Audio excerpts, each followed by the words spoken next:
it is the 26th of Abreen of Arak of Light's Tide. That means that it is currently the middle of spring. It's nearly a year later since you last adventured, for most of you, in Otherworld and in Albion. And it is a beautiful spring day. The insects and night creatures are alive the night before. And as usual, you begin in Zelkor's Ferry. However, you have a couple of options because things have changed in Zelkor's Ferry.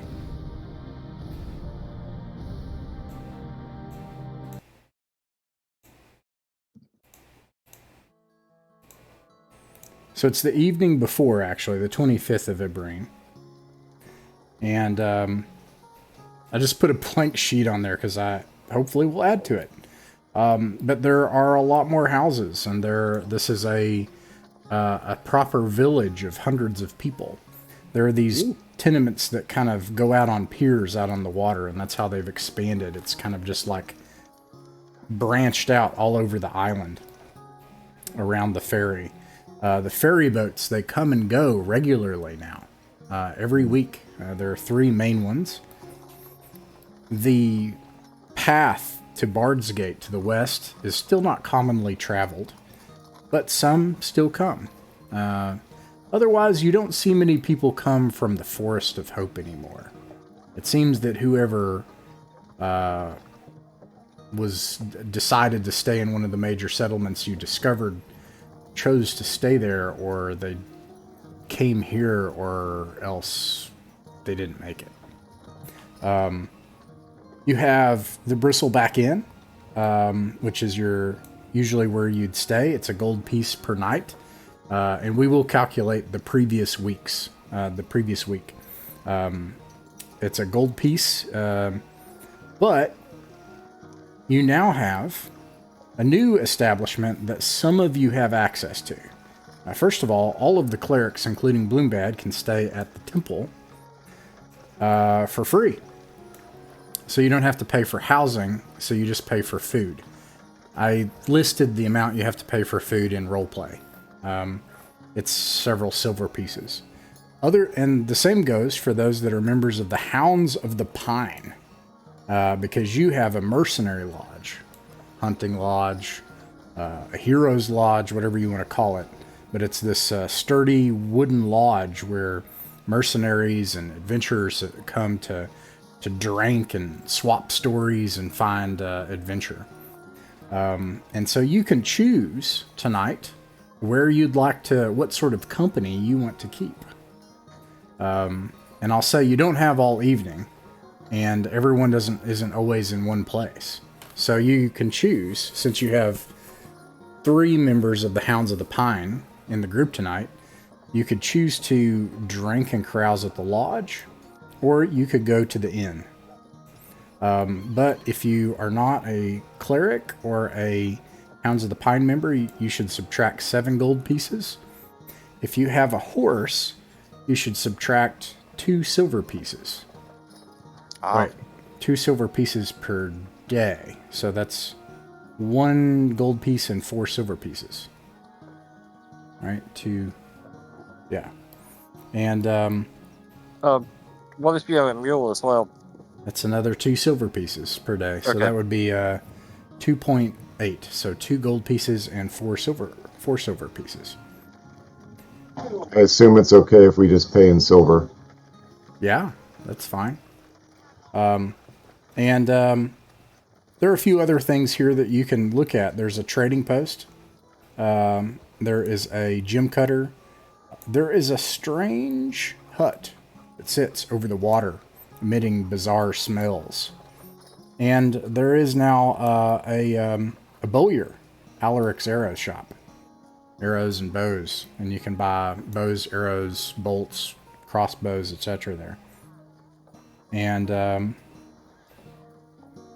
most of that would be done in between sessions, but just so you know what's at Zelkor's Ferry before we begin. And the first choice you have to make is, where do you want to try to gather tales and rumors and discuss your plans and look for people to join you? Okay, well, I need to bring together these other magic users. I'll do that So, between, well, except for okay. approaching Ullman, we'll do in gameplay, which we can do right now if you Okay. want. Well, I will leave the others to their fancies and make my way to see this Ullman, and leave it to you to follow what you think is more interesting. All right. Do you all choose to first, and also maybe you don't want extra people because as it stands, you have 7 people and a dog that you'll be sharing XP with. Yeah, I don't know if Yeah. we need anybody more. Like, that's already a lot. Yeah. No, I'm not trying to bring him along. I just want to talk to him. No, just talking about like the rest of us going to an inn and like, finding mercenaries and stuff. Like we know who we are. We're all, decently high level. Why Yeah. bring along unless we need like a torchbearer or something, but I don't see the need. Yeah. Unless we want to pick up rumors or anything. True. Another thing is you can also, for the lodge itself, and this doesn't have to take long, it also attracts mercenaries, which you could hire on a more permanent basis. They can also watch your horses, and I think you're down to 3 mercenaries. I think that you have under your employ that you can use if you're a Hounds of the Pine member.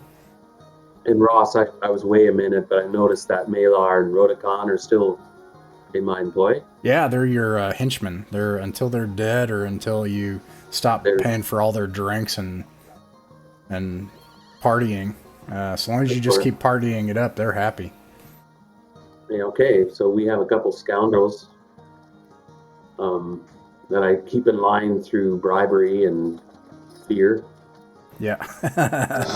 And they blow all their money and get drunk too. And every so often you end up in like the town jail. I had to clunk their heads together a couple times and Yeah. you idiots! What? I'll get us all killed. That's probably where you've spent much of the portion of this season is actually in jail.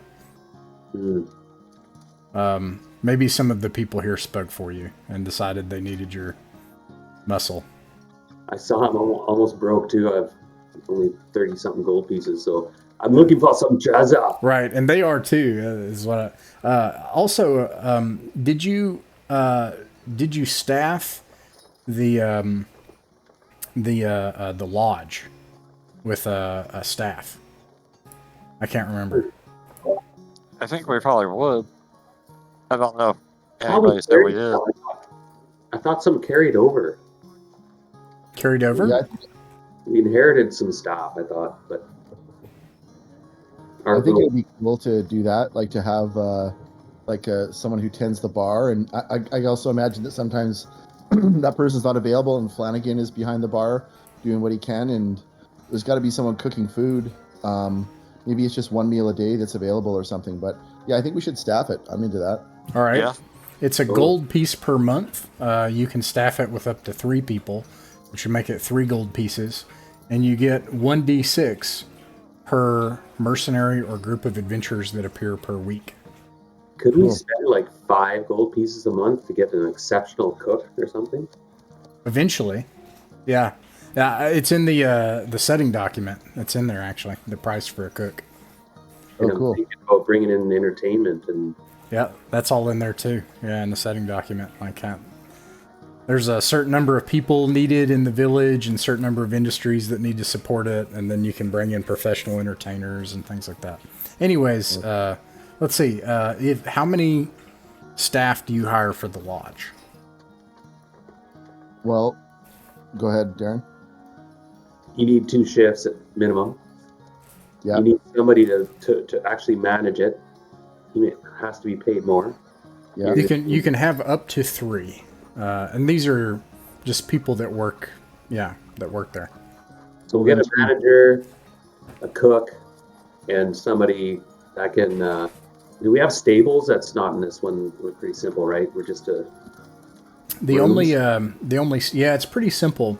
That's part of it is also you can pay to add on to it later, but it's been pretty pricey so far. So I look forward to looking into that. Okay, so I'm interested, and I didn't mean to steal the mic, but if we have somebody to overall run the show, take care of payroll. Yeah, it's and- by the way, this stuff is in a thread in the chat if you want to take a look at it, Darren. They actually have a whole breakdown. They've been doing spreadsheets on like paying for things and managing mercenaries and That's what you asked for.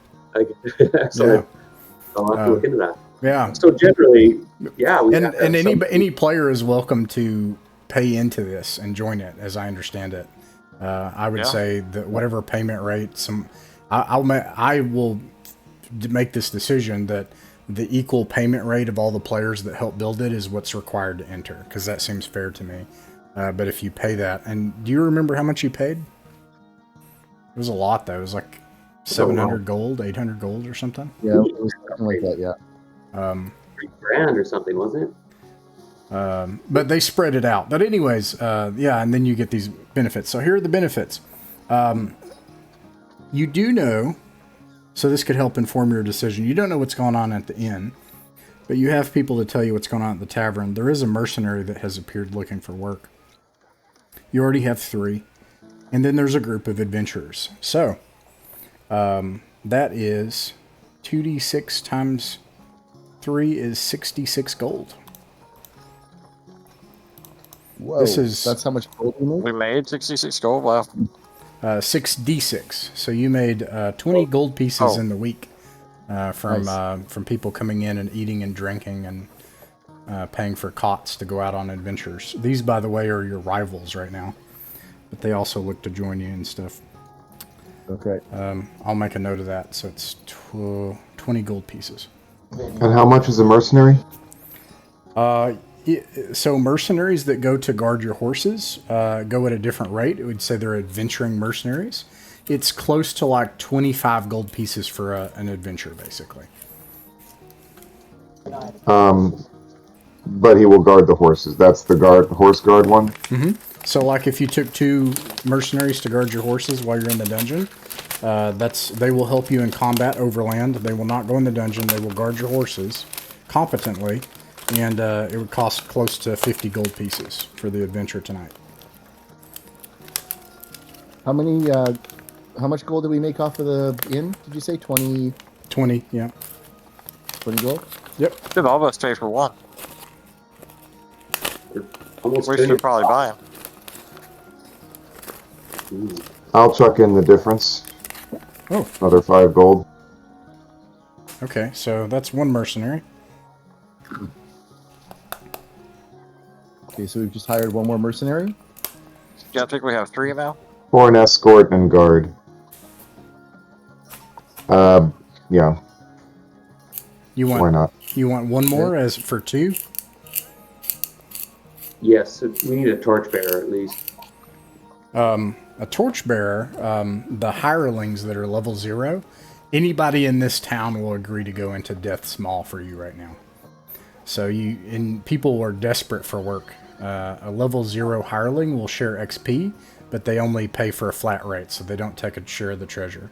If you give them a few gold, they're happy. They will also likely flee in combat. I mean, not likely, but it's more likely. Yeah, they're cowards. Do we want their olive torches? I'll happily get one of those guys. Okay, yeah, it's not hard at all to find somebody willing to work for you. His name is Muir, and he's like, oh, the Hounds of the Pine? I'll get to meet them? I'm not technically in the Hounds myself, my good man, but I know them passing well. I've even got a weapon. He goes to his tenement, he comes back, he has a big long stick, which is the effect of a perfect. 10-foot pole. Oh, much like my own. He's like, I'm ready. As am I. All right, so now you have, sharing your XP, 8 NPCs. Okay. I'm going to do something for this new hireling, if I may intercede. I have some extra armor and stuff that I wrote. I'm going to suit this guy up in some ring armor. Okay. And if he's keen for that. He Plus, I have a short stru- sword. I'm gonna do. Oh, short sword. Okay. So I'd like to ask everybody, do you think that so we have all these mercenaries. That doesn't mean we have to bring them with us right now. Like, do you want to hire them and just have them? They're staying at the lodge. We're hiring them on permanently or whatever, on some kind of salary or something. Just because I mean, Yeah. we want XPs. I don't know if we want to have was there any kind of like sign of a threat that we need to bring in like 12 people into the dungeon this time? I kind of feel like we should go use the Yeah. guys we have. Now the good news about the mercenaries is they're only going to take XP for what they're there for. So it's going to be in the overland journey, not for the treasure found or the dungeon. That's cool. Yeah, if they want to camp outside or something, or camp. Yeah, guard the horses. Yeah, that works. How many mercenaries do you take with you? Let's take them all in. That's cool. Yeah, You want to take 4? Yeah, let's do it. I think that's awesome. Then we're also like asserting our power over the land. People see the hounds. We get some banners up there. Yeah, and the rest of our minions can stay back in the town, right? In Zelkar's Ferry, and watch our place. And has anybody had like a guidon made at this point for the like 12 people that are marching into the woods at this point? What's a guidon? It's a big banner that you hold up so troops can see it. Wow. Okay, that's on my list. Yeah, I like it. making a guidon. Okay. All right. So now you have this like small army to march into the wilderness with. Theon, Fongon, and Sean. I know that Martin has put a lot of work into like which mercenaries do what. So I will not handicap you, and I will be honest and say I don't know. Like you need to tell me. So, but for this session, I'll just say that all the mercenaries have the benefits of being a longbowman, which is supposed to go at a higher rate. But I will just charge you a regular rate tonight because I know it's been a while. So, but in future sessions, if you're Hound of the Pine, singular, and you're using a mercenary, you'll need to let me know. Like, do you want to use the longbowman or the sergeant, etc.? And they all have different abilities and equipment and stuff. Okay. So that sounds like you don't even need to carouse. Like, you're above these people now. You don't need to go hang out at the tavern and look for people. Yeah, Okay. really cool. we're becoming lords. So in that case, after Caden finishes his prayers in the morning of the 26th of Abreen, you awaken to a beautiful spring day.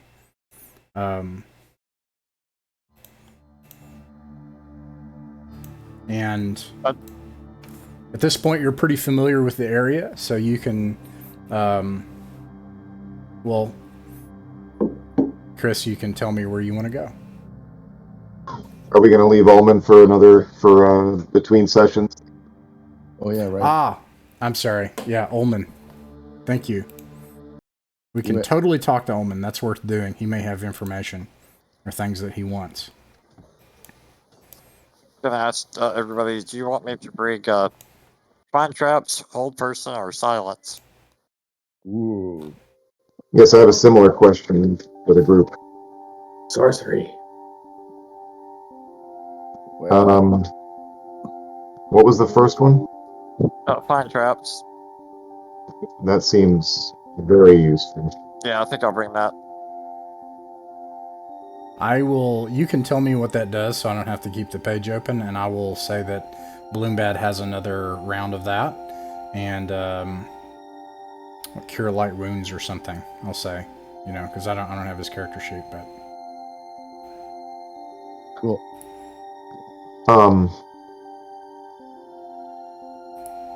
So I have all first level spells, one second level spell. So I'll definitely be memorizing that one that I know. Love you, Dan.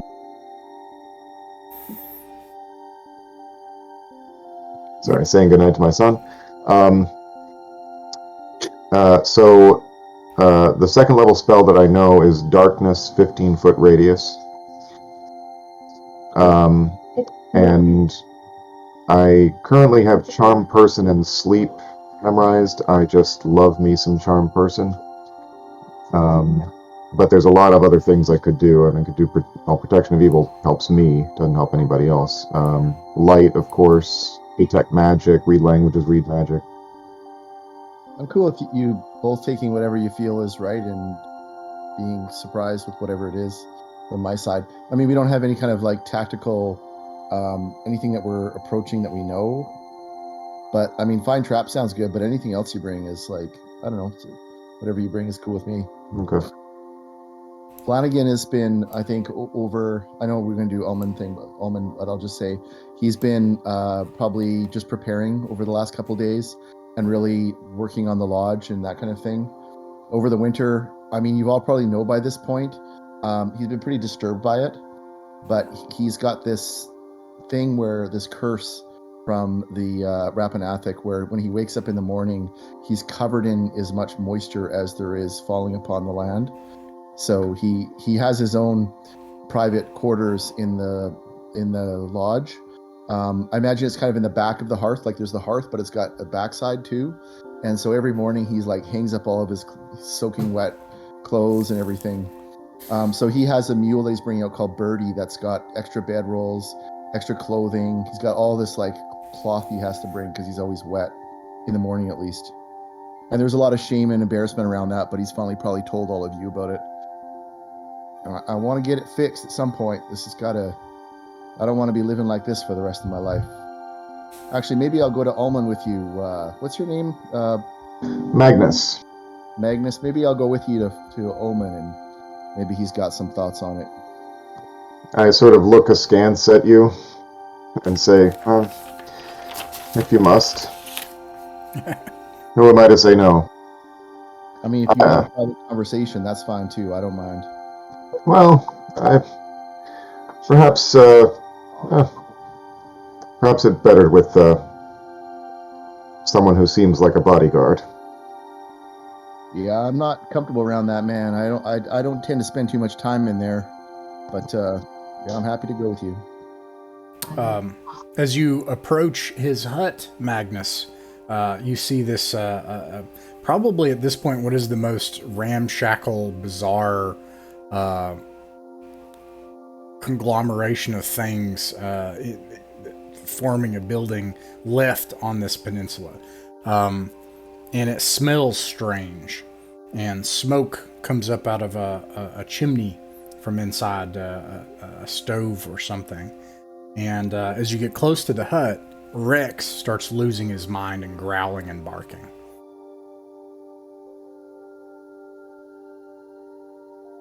You think that if you get Rex close enough, he's going to be really disruptive. All right. I'm going to go tie him up to... I'm going to go back and tie him up to the... to a horse... what are they called? Not stall, whatever, Sure. I'm tying him up securely with our wagons and stuff and go back. He looks at you sadly and whimpers. Yeah. All right. I said, you'll be fine. Yeah. Yeah, Caden will stay with him. I said, down. Yeah, be good. Yeah, Caden will stay with him. All right. All right. You approach the hut and... I have no time for whiners here. When you knock on the door swings open and a man with a large eye and greasy hair looks and he's like, "Yes, what can Ullman do for you?" You haven't met Ullman, have you? I have not. Okay, yeah. Ullman, I understand. Magnus, it seems well past time that we met. Had a conversation. Yes, I think so. Come in, quickly. This is my friend, Flanagan.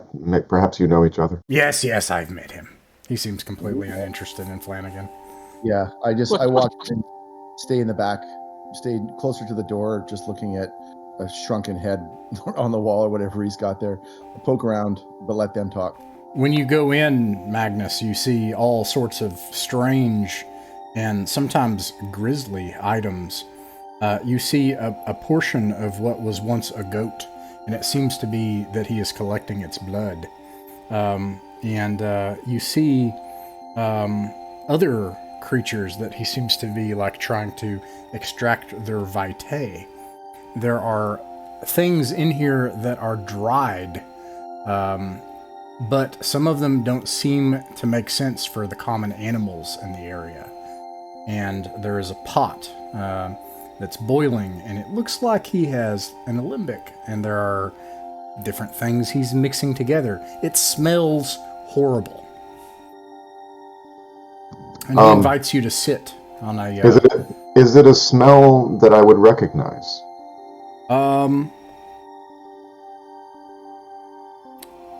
Let's see.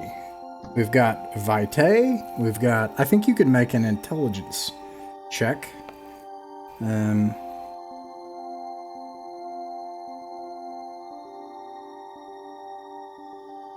That's a fail. Oh, no. No, in this game, it's a pass. Yeah, sorry. No. I thought it was a 19, isn't it? You gotta roll under. No. In this game, you have a single saving throw number, and you try to roll over it every time. Oh, it was a saving throw. Okay. Well, everything's a saving throw, yeah. So Okay. every check in the game is a... Could have sworn. All right. Yeah, no. Look at there's a saving throw target number. All right. Well, that's 14 for me. So yes, I made it. Yeah. So, okay. You simply see as you come in. This is another thing you notice is just a pot of leeches. And the rich sod and manure that keeps them alive. There is, you can tell that he is a very impressive alchemist, and that it's clear he can do some things that are beyond you.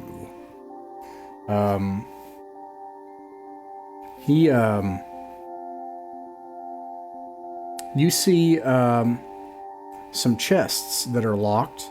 It's clear that he can help with medicinal things, dealing with diseases. And then it piques your curiosity that there are ingredients and mixtures of things that are beyond your experience. They can do things that you haven't heard of. Well, it's time we set up a concern. There's enough of us here now that it would be foolish not to share insights with each other. That woman isn't here, is she? Which woman do you mean again? What was her name? I don't know her name. The woman, dark hair, young. You're fools to even deal with her. Why would that be? She only wants ill for this place. What makes you say that? Not in very interesting ways, if you ask me. I can tell. Well, I'm surprised no one told you. I speak up from the back. Late in the fall, she took off into the woods with the wolves. Oh, good. So you mean just these wizards from the city and things? No offense. He's still working even as he talks to you. None taken, and yes, that's who I mean. Yes, it would be wise for you to speak with Ullman if you find things. If you find something strange like a disease, or a strange mutation or creature, it would be wise to come and see me. And what would you do with such a thing if we found it? Well, first of all, I could identify it for you if you paid me. But second, if it's interesting enough, I'll pay you. Well, I'll get back to you on that. But here's the idea. We start this concern. Would you care to be a part of it? A lodge of our own, a guild of some sort. He like gets up and he looks at you uncomfortably and gets uncomfortably close. And he says, I see no need. You should, however, if you find something for this concern, you should bring it to me as well. Well, wouldn't that make you part of it? I have no interest in being in a guild or signing paperwork and things like that. I don't have time for these things. Or paying Odo more money. No. But I simply offer this, that you would be very unwise not to tell me if something strange were to happen in that dungeon of graves. A very bold claim to make, if I may say so. A boldness that is worthy. Well, I have no idea of your intentions. I have no idea really who you are, other than, you seem like a nice enough chap. You obviously know what you're doing. But who knows a man's heart? And he holds up a heart of an animal, and he's like, Right. I do. Is that a man's heart? No, and he puts it down. Well, I don't. So until I know yours better, I can't just agree to do any such thing. I'm sure you'll understand. So if I were to walk in and say, you would be wise to share your secrets with me, Omen. Very well. You may find it profitable and enlightening if you... Oh, no, those are words I understand far better. Yes. Well, But, Ullman has always offered his services to the people of Zelkor's Ferry. Bring me the strange things you find. I'll give you money and information. okay. Well, been wonderful chatting with you, Omen, and I'm sure we'll speak again soon. There's something else you should know. As I mentioned, if there's a strange disease, something starts to happen to one of your companions, you should let me know. And if one of your companions should tragically perish, if you have enough money, I might be able to do something. Well, just that funny you should mention that. And I step forward. He turns his big eye towards you instead. Yeah. Okay. Step back a little bit. Sorry. I've got this. Well, it's kind of uncomfortable. I glance over at the Magnus. It's a strange affliction that I got from wrestling with some kind of dark sorcerer in the dungeon. When I wake up in the morning, this is gonna sound real strange, but when I wake up in the morning, I'm covered in water, and in the winter I was covered in it was cold, almost like ice, like the snow was melting on my skin. On a rainy day, when I wake up, I'm covered in water. That's incredible. It's delightful. I mean, I'm sorry. Well, maybe for you, but I'm quite frankly growing tired of it, and I want to know if there's something. Maybe this is something you can help out with. I don't know. I think so. For a price. How much might that be? And I don't have to eat nothing, eat no hearts or nothing, do I? Oh, you'll need to do a lot more than that, I'm afraid. It'll take some long periods of purging and leeching and different medicinal concoctions. I'll have to try some different things. There's a small chance that you might not survive, but for the right price, I could not only cure your ailment, but discover its origin. Well, I'll think about that. I'm not too keen on something that's not been done before, but how much might that cost if you were going to do something like that? 500 gold. All right. Well, thank you, Mr. Omen. I look over at Magnus. Are we done here? Well, I'll consider it, but for now, I think we're done here for now. Yes, yes. He turns around, just keeps working. Okay. We go out. I say, I think you're wise not to have him part of your situation there. He is a dark fellow. Every time I go in there, I just get my hair stands up on end. Oh, I thought he was quite delightful myself. And he has refused to join your mages guild and simply insists on his usual services. That's fine. More for us. I don't say anything about you finding him delightful. I just go quiet. Well, Yes, I look forward to a fruitful relationship with that man. well, to each his own, I guess. Not my type. Yes. All right. All So right. the next morning, beautiful spring day in the Yep. morning. Where do you all go? We all know the way, or most of us know the way to Rappan Athuk. I believe it was southwest from here, or do we follow the coast of the river? Are you all on horseback? Yeah. We're bringing all these mercenaries so we can watch our stuff. So Your Yep, horses. horse and doggy. Well, okay, a mule a mule goes 12 miles a day. So that'll slow you down, and that's if you're on the road. Okay. I think we last time agreed to keep to the road. John, you, if I remember correctly, we kept to the road as much as possible, basically all the way there. I was faster. Okay.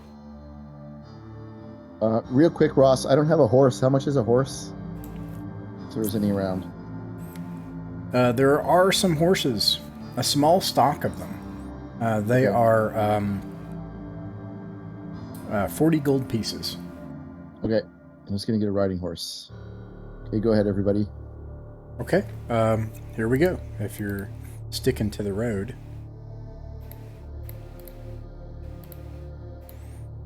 You make it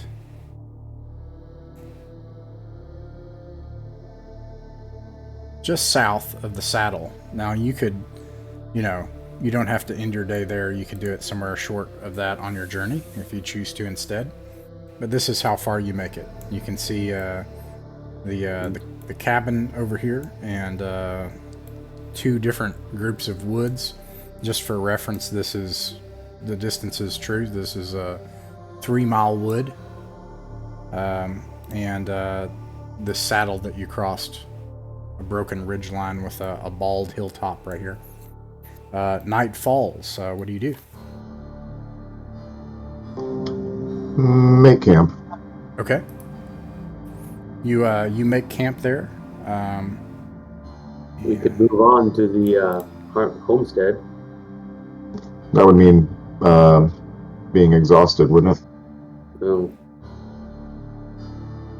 Well, Krogon shrugs. Yeah, Yeah, of course. So what? I suppose you're right. Yeah. You know, the puny humans. So you make it into the tree line. Let's see here.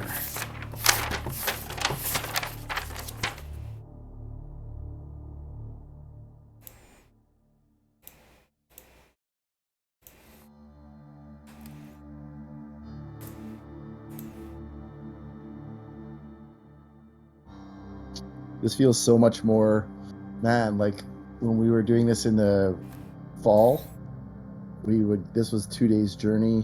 There's always bandits when we first started. It already feels like so much easier, but you never know what's going to come.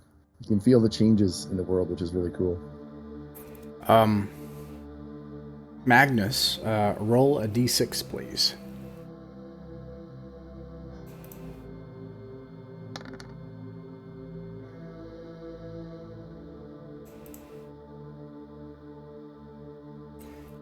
Somewhere on this hillside, about here, off in the distance on the hillside, they probably look like little specks from the distance from where you're at. This is actually a mountain.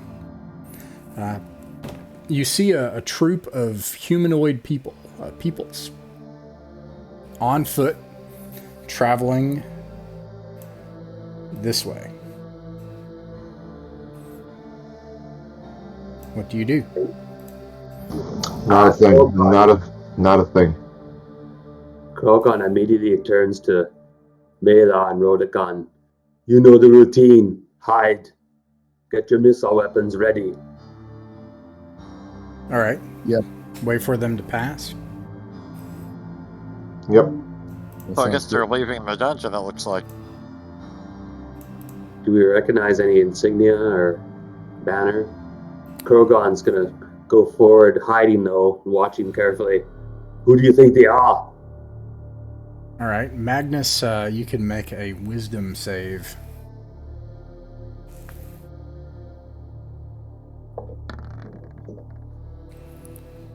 That passes, doesn't it? No, saving throws 14. Ah, okay. You dash into the woodline and hide. Now I'm gonna make one.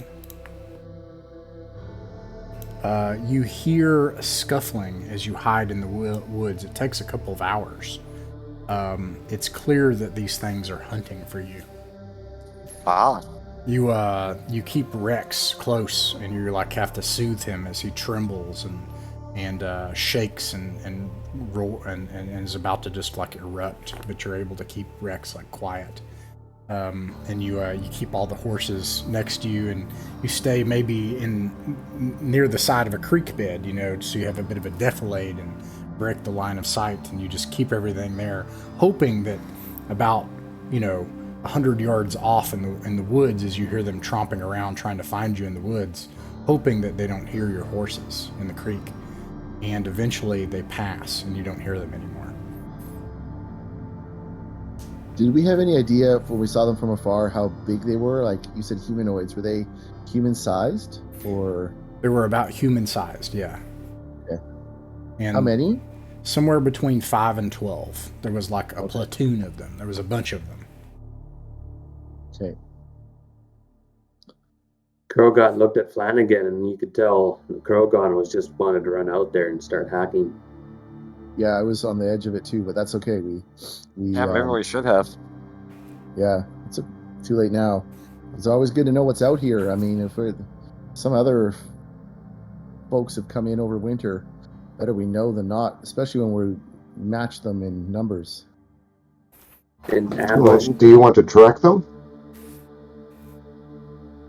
Do we, guys? They are gone. Let's move on.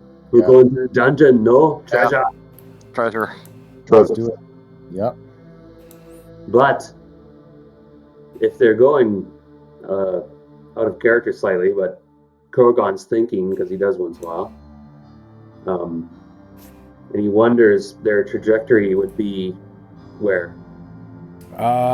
They were somewhere in the woods the last time you heard them as you were hunkering down. So they must have been traveling this way, but that was only a very temporary thing because it was clear that possibly, you don't know, right? Because it's clear they were trying to hunt you. So regardless of where they were initially headed, they stopped doing that to try to hunt you. Okay. Let's move swiftly then. Okay.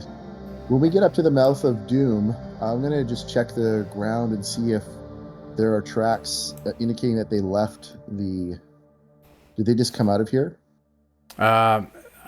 It's fascinating to do so many of these. I almost never roll dice, but this is great. Other than the dungeoneering mechanics, but make a wisdom save. Okay, you don't have a ranger anymore, so you have to rely on the dice now. My luck continues.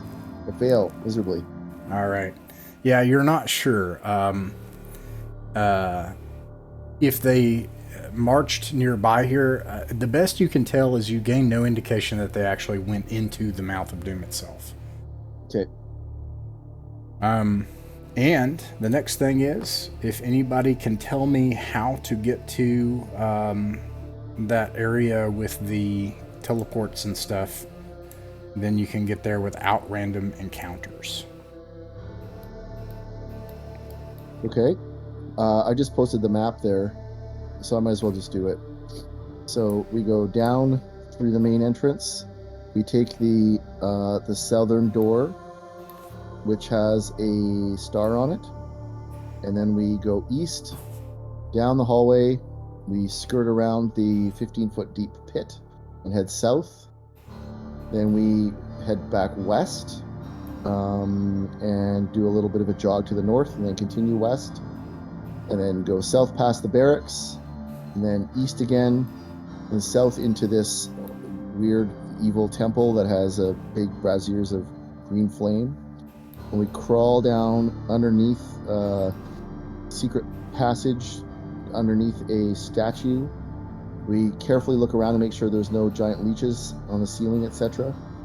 And we emerge from this underneath this statue, and then right ahead of us is the stairs down to the teleport area. Okay, so I'm looking at the map. Yeah, well played. Roll a d6, Magnus.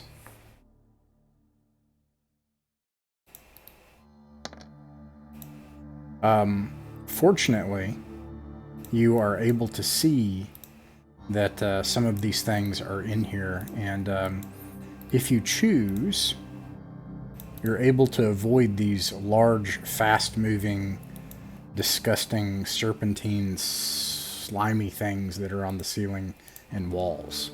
You can just skirt past them if you choose, because you saw them. Good. Deal with these leeches sometime. Or you can fight them and stand and... But they're like... They like slither pretty fast, but if you just like run past them, you can make it past them.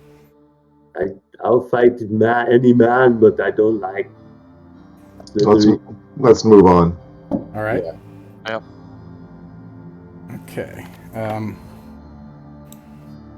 In that case,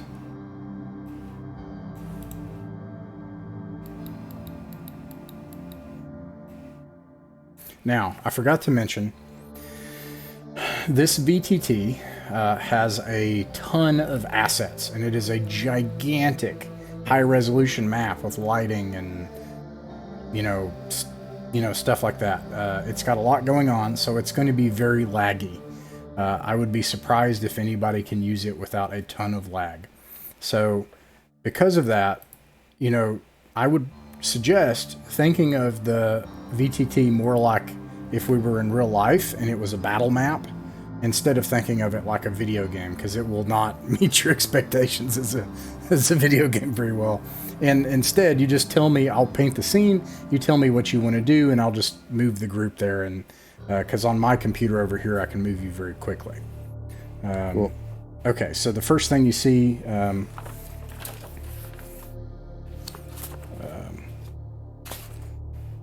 it has been a week since you've been here. When you come down again, you hear rustling noises as big fat millipedes flop off the ceiling onto the floor and wiggle off into the dark, into cracks. And it seems this area is covered in bugs, giant bugs.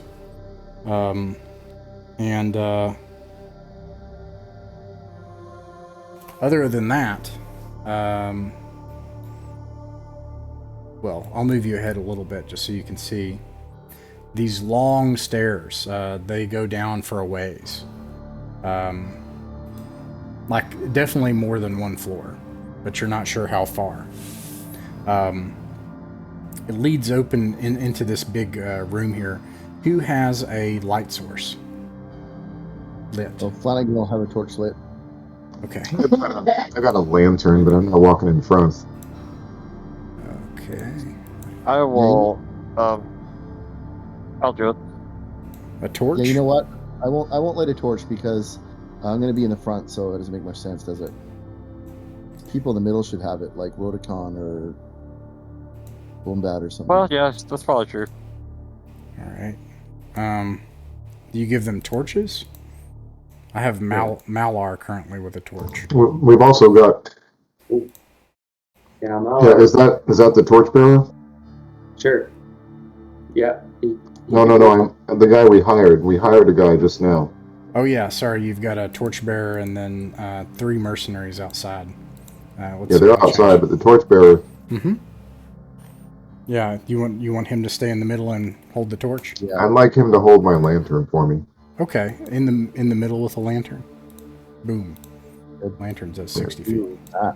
In that case, I'll tell my minions to hide in the shadows and spread out in the flanks, if that's possible. As the lantern and torchlight touches the room, yeah, you can do that. They try to stay into the shadows and at the edge of the light. As the light hits the room, it disturbs different bugs and things. Some of them are really fat and lazy and just slowly moving along the corners of walls, surviving off whatever things are in here and moisture. There's debris in this room, shattered tables and chairs and things. Some of the stonework has fallen on the floor. You can see at the edge of your light a stone door to the north, and a heavy door to the south as well. They have things written on them. Well, didn't Flanagan just give us a pass to the area we're trying to cut to? This is it. This is it. Oh, this is it. Yeah, if you look on Otherworld Adventures, the first map I posted, we're in the entrance room now, that oval room. Okay. So I guess the question is, from here, do we want to, like, there's a lot of places that you didn't explore last time. There's this northern door. Just to the south, if we go out the southern door to the west, there's a corridor, and then there's a bunch of zapping teleportation. I don't feel like messing with those again. Okay, let's not do that. Let's go through the north. Yeah, not this time. We'll save that for later. Yeah, sounds good. All right, I'm going to put your tokens together then, so that I can kind of move them all together and pan the camera, if that's the case. Don't worry, I've noted your order of march here. And you said you want to go through this door? The north? North door. The north. It says healing and recovery on it, right? Yes, carved into the stone over the door. Right. So is it find traps time, or do we just open it? Yeah, you're smart. Let's look for some traps. I point to one of my minions who's second level thief. All right. Wrote a gun. Can you roll that for him? That'll fail. All right. Okay. He sees no traps. And I think you can click on the door. Not that again, you don't have to interact with the VTT in real time because it's laggy, but I think if somebody clicks on it, it'll open. Whoa, wild. Oh, yeah. We did it. Flanagan opens the door, or stands there with his sword as somebody else opens the door. Mm-hmm. All right. Let's see here. Let me roll something. No, not yet. Let's see. Someone is in heavy armor. Is somebody? Let's see here. Is anybody at a base movement rate of 6, or is everybody at a base movement rate of 9? 9 here. Everybody's at 9. I think Blumbat is wearing the plate mail that used to belong to my first character. Yes. I think, if I recall correctly, it didn't. He managed to not. Well, anyways, that's still. And just as the one thing I remember. Let's see here. 20 feet. Base movement rate times 20 feet per turn. Wow. There's no way. No, okay, that makes sense, I think. Yeah. Let's see. So it's like this. Okay. Gotcha. All right. So I'll move you all in here.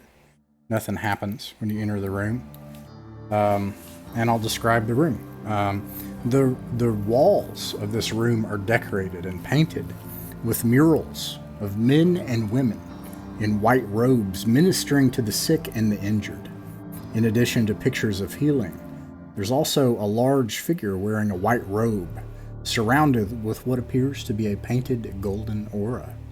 The significance of the large figure is unclear, whether a deity or hero or something.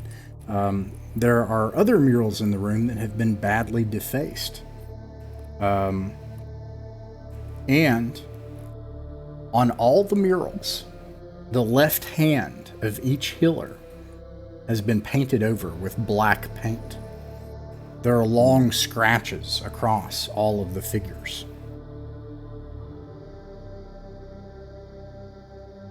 What a shame. There's a smear of something, some dark stuff, a smear of things under the large figure. And I'll put you in the middle of the room just so you can see, and I'll pan the camera. That's what you see in this room. Whoa. And then... Caden, do you recognize any of those figures? Are they saints or some kind of folk people from the light, from the church? I don't know, do I need to roll? Or No. Let me check. You would know who this is if I do. Remind me after the game, and I'll get back to you. But it is a saint, and it is one of their kind of portfolio. They're a patron saint of healing and miracles.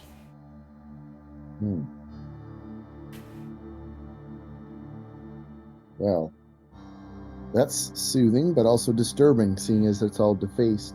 And I'm going to walk... Oh, go ahead. Sorry, I also want to point this out to Caden, because Caden, you said you looked at the figure, right? right. Okay. When you looked at the figure, you can see that the smear underneath is actually, it looks like old dried blood that has been, the smear is actually writing. Oh. Can I read it, or is it? I'm sorry, could you say that again? Can I read it? What languages do you speak? Just common. Does anybody speak any strange languages? I'm putting it out to Magnus. Yeah. I speak Chaos and Fey. I speak Common, Law, Neutral, Chaos, and Fey. You can read this. It says in the Drunic language of the satanic language of chaos. It says in blood, "Heal this if you can, upstart meddlers." So I peer in towards it, and I say, "Heal this if you can, upstart meddlers." Cheeky.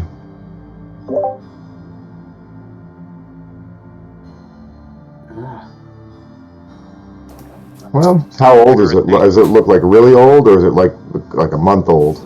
It looks very old. Okay. Well, Chaos heretic. Yes, probably long dead by now, I would imagine. I would hope so. They should hope so. Nice. Yes. That's the spirit. Shall we proceed? What's to the north? Is there another door out of here, or just the one? There does not appear to be any other exits or entrances. I don't know about that. Let's take some time to search this place. Yeah. Search the walls and the floor for any kinds of secret doors, trapdoors. The ceiling, too, if there's anything on the ceiling. And the murals, I don't know if there's the edges of the murals, if that's concealing a seam or something like that. Okay. You take another round to search the room. I assume everybody is except the dog. Checking the murals, the ceiling, everything. Check the whole room. Since everybody's checking. You find no entrances or exits of any kind, no secret compartments, nothing like that. The only other things that you find as you search the room is you find that As I said, the healing figures in the white robes, their left hand has all been painted over in black paint, and the other thing is that there are scratches. It looks like they were deliberate vandalism done with tools or weapons and scratches. They weren't like claw marks or animals or anything like that.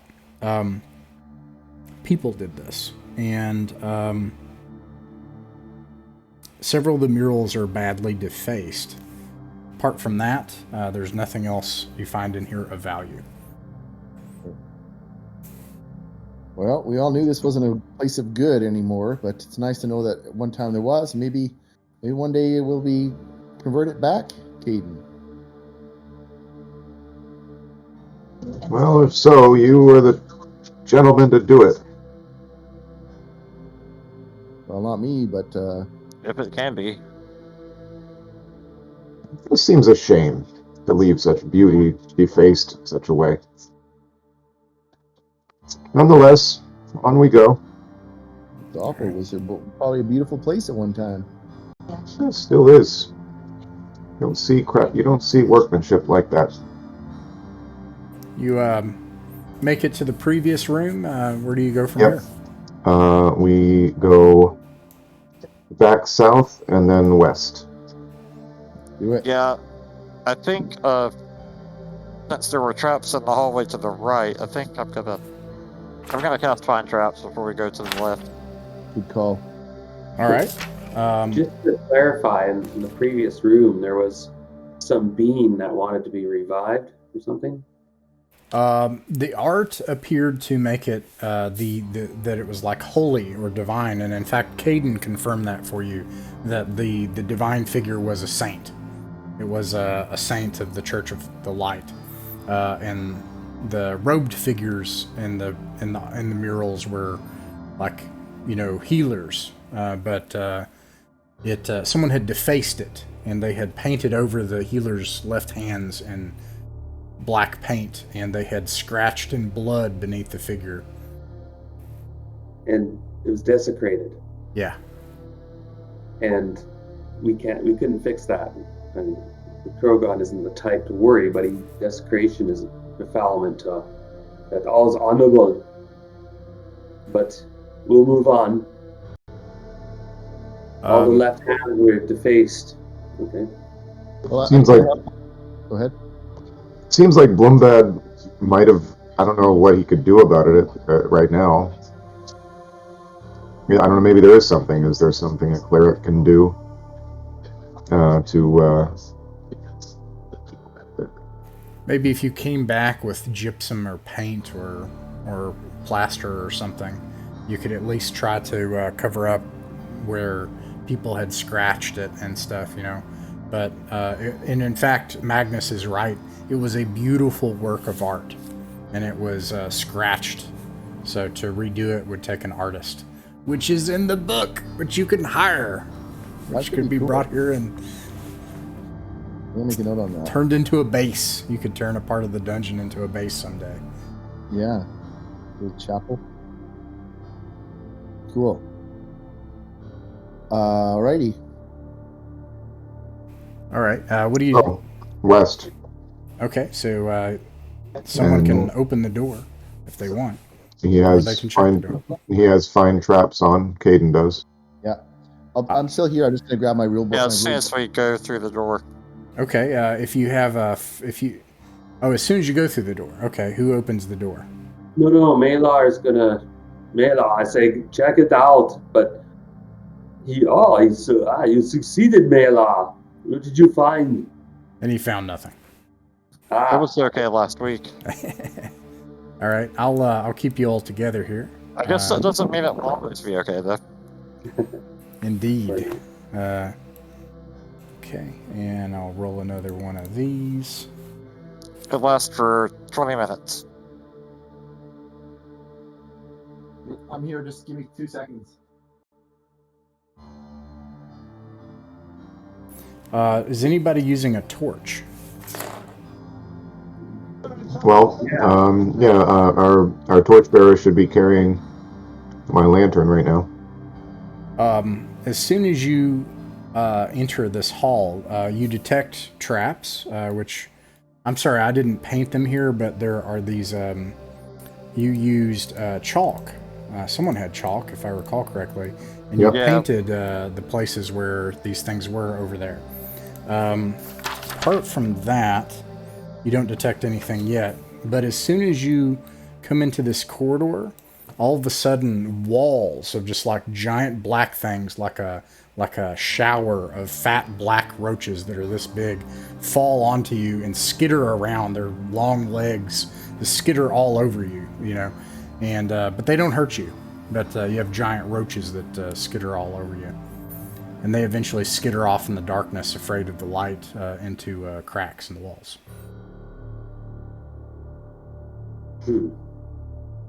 Ross, is this like a disgustingly unnatural amount of roaches?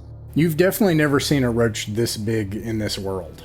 Right. Like the And size just of a the cat. amount of them, is it just like this like swarming pestilence? Or is it like Yeah, what I mean? Like- it definitely does not seem natural. Yeah. I think I would go first. Okay. Let's see. I'll keep you all together here, and then Okay. that way I can just pan the whole map together, and I can also measure it. love this The map. first thing you Alright. do is you come up to a corner, and this corner goes to the end of your light. Let's see. I think I'll try to move as far as I can before it waves off. It's weird that let me see something here. Are those legit spider webs, or is that like ambience? Hold on, I'm sorry. I think I've got this. This is the problem here. There we go. Now everybody should be able to see the light. I couldn't Yep. do that before. Okay. No, there are these old, dusty, fat spider webs here. You remember that there were these things before in the first level as well. They simply disintegrate when they're touched. They seem ancient and old. In places, the walls have also caved in. It Right. goes back 90 degrees to the left here. Well, let's go Yeah, real keep quick. going. Go quickly, yeah. Okay. Yeah, keep going. Yeah, While since it I can lasts. see traps. Go to that intersection. All right. Let's see. It goes 90 degrees to the right here, and then there's a door here. Check the door. If you check the door, I'll say it takes time to do it, which you can do. No, I mean, Caden, look at the door. Yeah, I'll look. See what you Auto- mean. Auto detect. Um, Leveling up, man. you do not sense any traps, any trickery. Okay, let's check that. Then let's. What's his name? Malar, or Mylar. No. Where's the torchbearer guy? Now, He's like on it. He's like More, right? and tapping with his ear. so More is.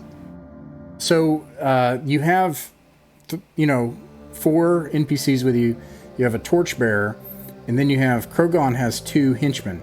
If you do a dungeon check, like listening at a door, kicking a door open, if you check it for traps, I will have a round pass. In that round, anybody can take an action.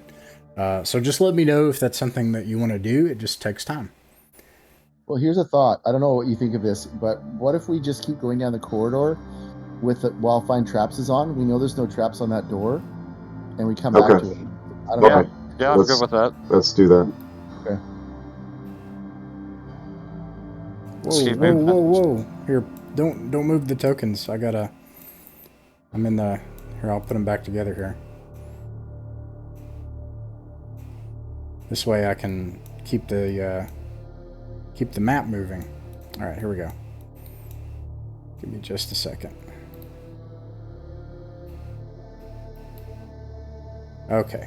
The next thing that you find, it's going to do something weird, but I'm not counting that distance against you all. Is a you find a, let me just make sure I'm not crazy. Or if I am, that it doesn't matter in this case.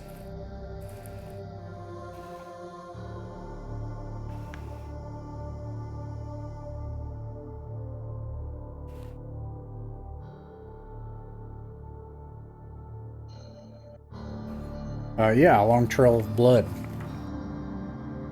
Yikes. There's also so there's a corridor here at the end of your light. The passage continues on ahead, and then there's a door here. You don't sense any traps yet. Don't sense any traps. Okay. How old's that blood? It looks quite old. Yeah, sorry, I know it looks bright and vibrant and stuff, but no, it's like black, and just a stain on the floor. Do you want to move to the corridor there? Yeah. All right. Let's see. Okay, and let's see. You can see that it. Actually, let me pan the camera.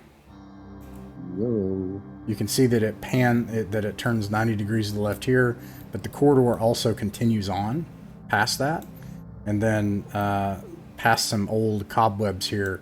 There's a room that has a bunch of doors all along inside of the room, and some smashed up furniture. And you can see with your light in this room, so I'll also describe it. There's a broken table, a lantern that has fallen onto the floor beside the table. Small wall hangings that have been slashed to ribbons. It is otherwise apparently empty, and then there are different doors as well. This is the room to the east you're talking about? Yeah. You want to go in there? Yeah, let's... first have a look at the door. So when you say he didn't sense anything, does that include the door to the west? Yes. All right, yeah. Yeah, I don't think it lasts too much longer, does it? You tell me. What's the duration? It's 20 minutes. 20 minutes. I'll say you have another round. So you've got 10 more minutes. Okay, let's... Check all the doors, I guess. Yeah. Okay. Let's see here. Here's Trail of Blood, please. I'm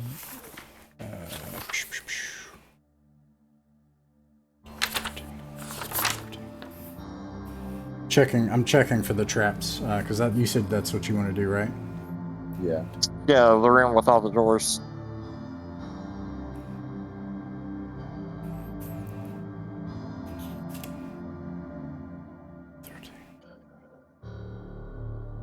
You detect a trap. You detect trickery. So when you go in here, which I assume you do in order to be able to detect the doors, you detect some kind of foul trickery somewhere in this room behind this door. And I'm going to make it worse. I'm going to say that's where your spell ends. Okay. But somewhere in that room is some kind of trickery. Yeah, I'm going to point that out. There's some kind of foul magic or something in that room. And once again, when you come in this room, underneath all of the tables that have been busted and fallen over, huge fat roaches the size of small dogs scurry off underneath your feet into cracks and places nearby. Which door was it? Wait, hold on. Who opened the door? I don't know. Let's close the door. Oop. This behind this door, yeah. Okay. All right, what do you do? My spell is one off. Okay, well... Bloomhead has one left, if you want to use it. Not just yet. Let's give a try. Let's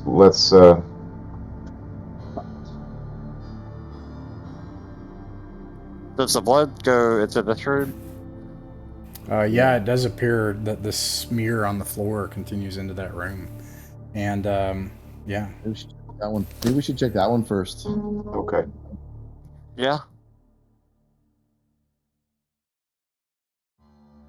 All right.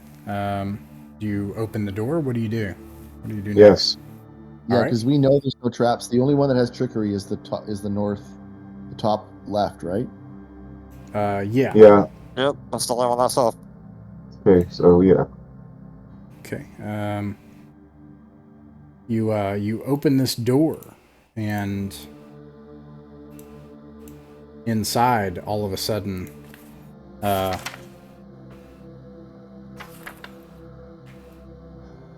there's a person in here. Do they have a funny hat? Or something like a person. They definitely do not have a funny hat. There's what was once a person, and they lunge. Who was it that opened the door? Flanagan's been doing it, so I'm happy to be it. It can be Flanagan. All right, Oh my Flanagan. Drogon, whatever. Roll a d6. Okay. Krogan beside me. That sounds good to me. 1d6. 4. All right. You manage to get out of this thing's way, but it hungrily lunges for you. It wants to eat. Okay. Yeah, he just and slashes at it. So I have my sword out, so I block with my shield and just.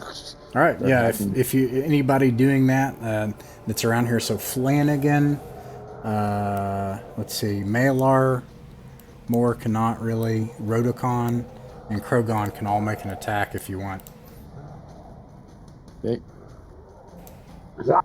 Drogon will hack its arm off. You do that, you hack its arm off, and flops off away from it, and then it still tries to lunge towards you. Flanagan misses, and you can also roll for Malar and Rodocon if you wish. Misses. What's that? Is that Rodocon? Rodocon, yeah. Misses. I think. Yeah, misses. Okay, and it lunges for, it's its turn. It lunges for Flanagan, and it also misses with its one arm flailing around. You all can attempt to attack it again if you wish. I don't suppose it has 1 hit dice, does it?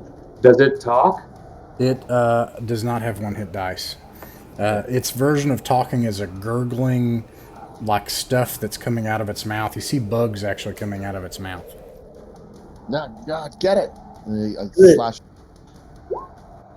Missed. Do we do it? Oh my God! I rolled a 2. And you can just roll the d20s, and we'll see where they kind of land for Malar and Rodocon. You know. Oops. Missed. Hit. Okay, yeah. And all right, that was just enough to stop it in time. Would a 13 have hit you, Flanagan? No. No. Okay. Well, it would have missed anyways. But you lob its head off and end this horror. What the hell was that? Kick it.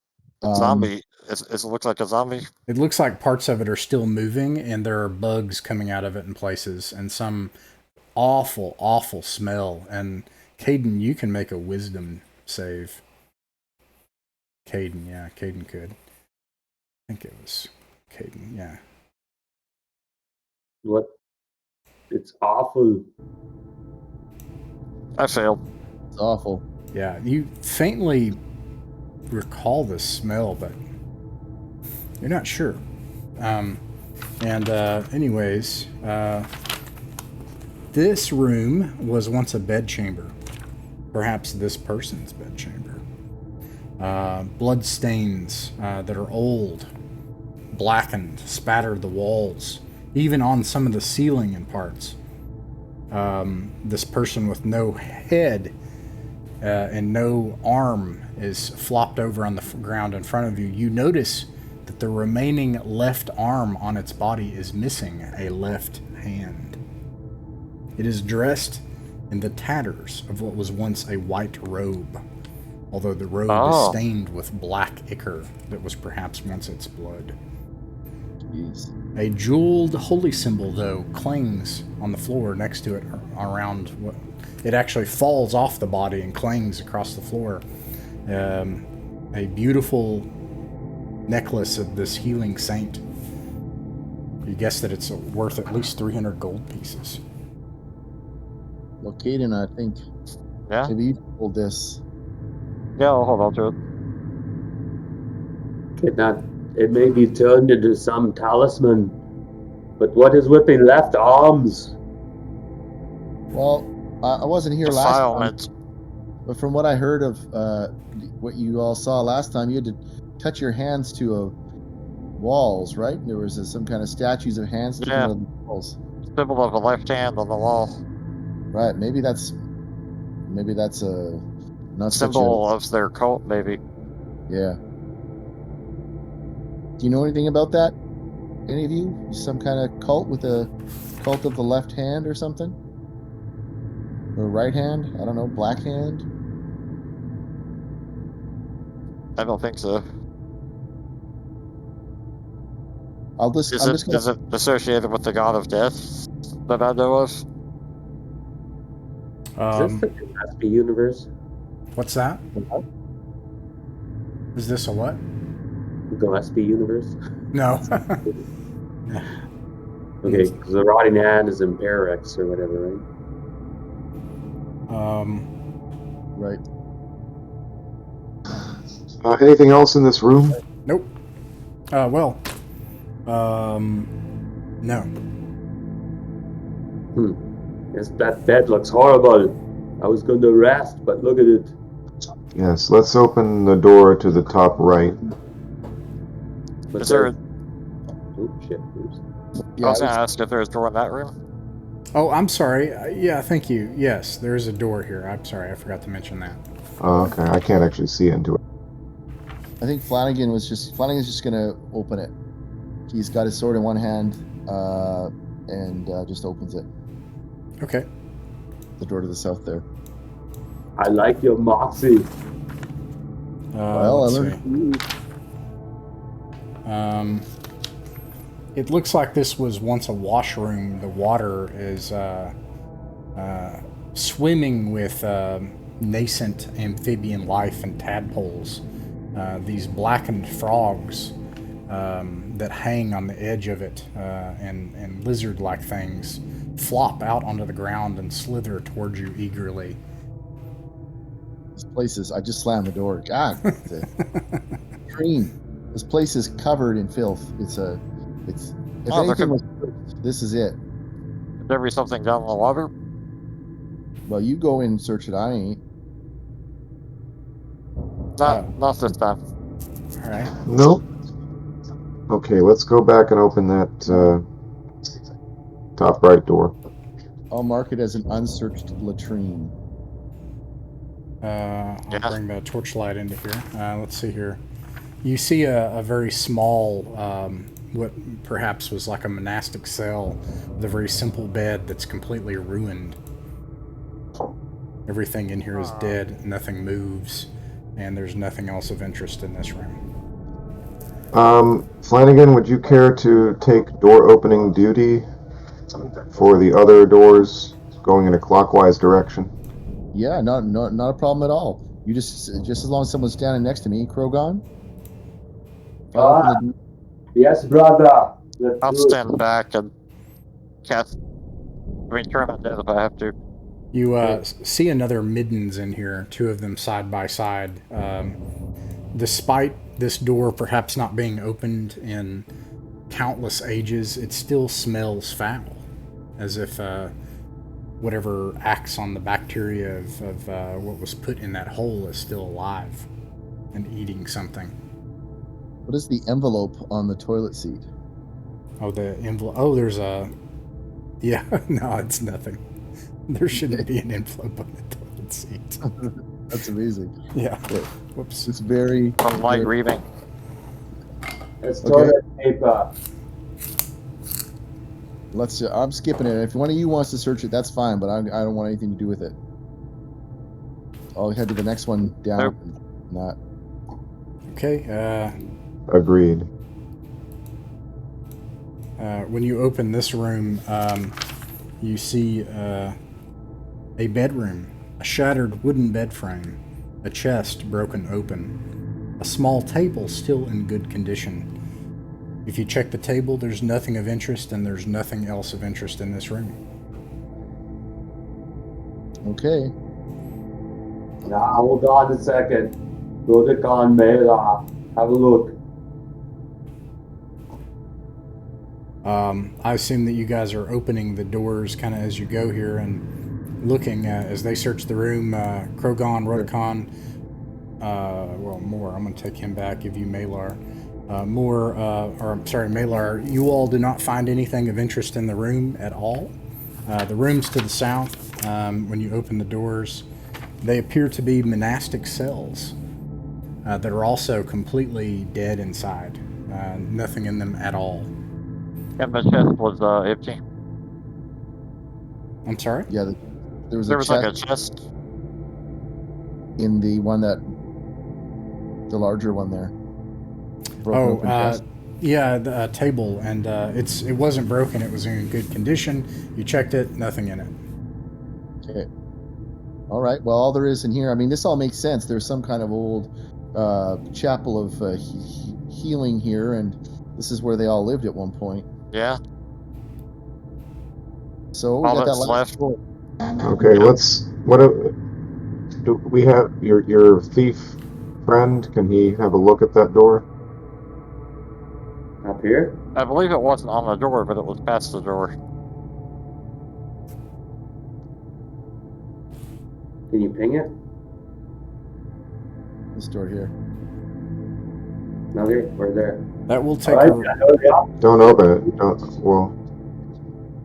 Oh, so it wasn't on the door, you say? It was not. It was not on the door, Caden. Caden, it was somewhere in this room ahead. You could sense it was somewhere in there. Before we go on, though, Krogon is going to look back and say, so there's no clues to this left-hand nonsense? All these clues, there's no connection? I'm sure there's a connection. It's obvious that some foul ritual was done having to do with counteracting the power of the god who heals with the left hand. If we ever touch those hands that sent you from one place to another, I just think we should do it with the same hand that you used last time, because maybe using the wrong hand might do something bad. It was not possible to use another hand. It was right. It was like a left hand reaching out that you had to grab with your left hand, or something like that. Okay. I don't know. Actually, don't remember. Well, let's just not make the mistake. I want to repeat whatever you did if we have to do it. All right, I open the door. All right. Let's see here. I'll.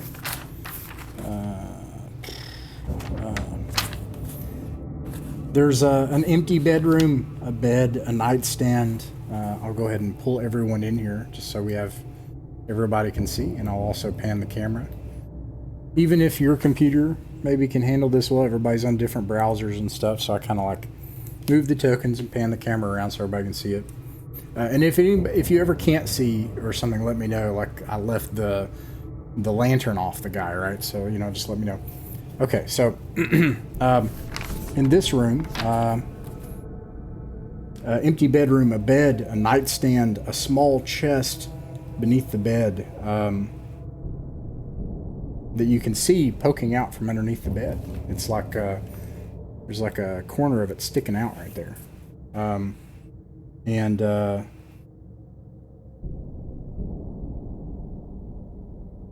Okay. The chest may be the thing. Is the dog growling? No.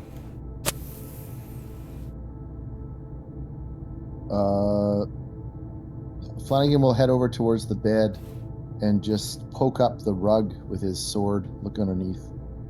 All right, you poke underneath the rug. You don't find anything there. Nothing happens when you move the rug around. Aiden, Perhaps this would be a good time for Father Bloombad's find traps. Okay. He casts it, and he detects it on the chest under the bed. Well, Okay. Last time he had a pretty good sense of like, so he can. Is it like on the lock of the chest, or Yep. is it? It's not moving the chest itself. Or it's not like. Yeah, it is on the lock in the chest. I asked Mela and Rodicon, what do you think? Can you dismantle it? with They're this like- knowledge? Most of the time, boss, when people put these things on these locks, they're meant to kill. So I'm not touching it. No way. We can bring it back to town with us. Is it heavy? Yeah, I It looked it up. is heavy. However, you could bring the chest back with you. So I will say that what that will do is it will bring the group's base movement rate to 6, which will make your exploration rate 120 feet per turn. Ross, they are second level thieves. Can they try to? Oh, they So- can. They're like they don't want to, but you can convince them to do it, and they'll try. I'm gonna convince them to do it. All right, I'm gonna. They'll flex my muscles. What do you mean? I brought you along for one purpose. There is the muscles. Yeah. Okay. Yeah. Absolutely. Which one do you want to do it? Pardon me. They're both second level. I don't know their stats. Pardon me. Oh, that's okay. I have. Just similar. I'll I don't know just. if stats even make a difference, do they? Or I don't remember. I can bring it up. They do. They slightly in 1E they did. I know, but yeah, I don't think they do in. not in this game. I'll just roll 100 and I'll just say, got to You- give it a try. Come on, What level did you say they are? second level thief. So they have a 20% chance to successfully do a delicate task or disable a trap. Now, did they get help because we know the trap's there? You detected it. Like, You know what? Sure. I'll say that I'll make it 40%. And that'll take care of it if they can, because this is a death sentence. But I guess Krogon is also a death sentence in a way, so there's also that. Flanagan's just like quietly watching this like pretty intense drama, probably. Yeah. Aiden is over here guarding the rear. and like this sword comes out a few inches. Yeah, he starts to like work on it. Rotacon like nervously like points it toward. He latches part of it and holds it. Looks at you all, points it toward a wall, and then goes, and something flicks out against the wall, and you can see this little fluid dribble down off this thing stuck in the wall, and then he clicks it the rest of the way and opens the chest. Otakon, you took a big risk there, my friend. I mean, laugh. Well, they say I'm pretty brave. I laugh. I clap his back. Yeah, good brother. Sort of a headbutt. Flanagan is sorry. That was one for the ages. It has no treasure in the chest. Aw. Bill Webb. Ah, Instead has. I howl and laugh. I just laugh, and it echoes around the room. An Ani laugh. That's also going to be a check on top of that. Oh no. this is a container. What's the check? So when The you loud laugh, laugh. you have this booming laugh in the room. You go ha ha ha ha ha, and then like Well done. bugs just like come out of the cracks. Like you all have been really cautious. All of a sudden, bugs just swarm out everywhere. Oh, look out. Get torches, get the torches. Yeah, and then you swing the torches around. Sometimes the bugs get up on you. You throw them off and stuff, but you fend off the bugs. But they're still just crawling everywhere around the floor. Let's Just get out of they're here. hungry. Anyways, there are 2 pieces of paper in the chest. That's what you find in there. Envelopes. Right. Well, I'll pick one up and open it or take a look. You look at the 2 pieces of paper, and there's something that makes your eyes and head swim when you look at the text. There are these strange symbols, and I'll have a look at those, my boy. you again speak this language. It is written in Drunic, and it is clearly related to demon summoning. But the 2 pages do not complete whatever larger work they are a part of.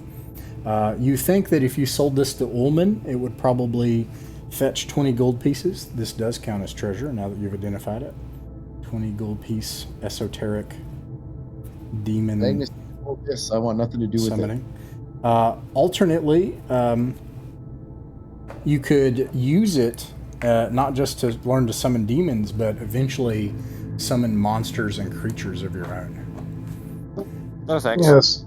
I'll tuck it away. All right. Yeah, you can use this for magical research to learn one of the spells like monster summoning 1, 2, 3, etc. Yes, it's exactly what I was planning on starting to research next, as a matter of fact. All right. Back to the corridor.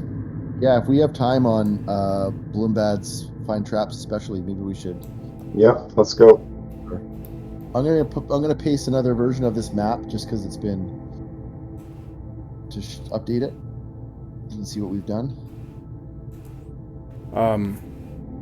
When you come back out to the hall, do you check this door or keep going? Well, Let's keep going down the hall, because we already know that door is not trapped unless someone trapped it in the last 10 minutes. Yeah. Yeah, and his spell's active, so it is not trapped, in fact. Yeah. Let's see if we can come back. Yeah. And hit the other 2 doors before we end tonight, or not. I don't know. We'll see. Actually, let me back you up here. That was going to be my choice. All right. Everybody can make a wisdom save as you get to right here. And let me pan the camera. Yeah, I failed. All I need is just one person to pass. I'll tell the whole group. Fail, fail, fail. One person. Here we go. Flanagan, the wise, did it. Got it. Okay. Good job, Flanagan. You hear noises ahead in that room. Oh, really? There's something down there. And I just pulled everybody back. And it sounds as if almost like something is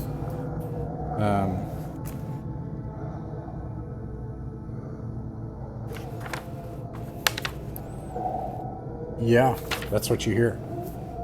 And eventually when he brings your attention to it, you also hear these voices. This grumbling, growling noise in the dark. What do you all think? Maybe we should just charge element of surprise, just run in and get him.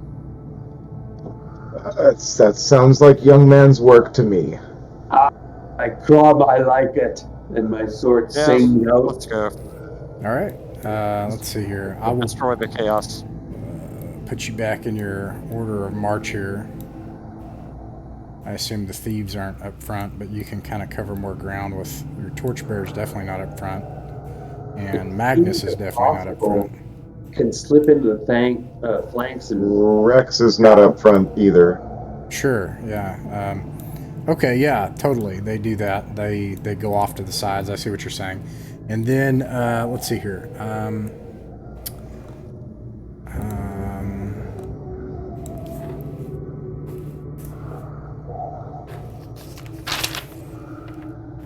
Is this place lit? It looks like there's a fireplace thing there. Is that just...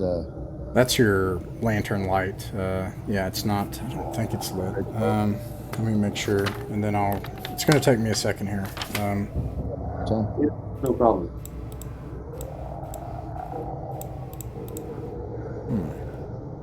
We have to get ready as well.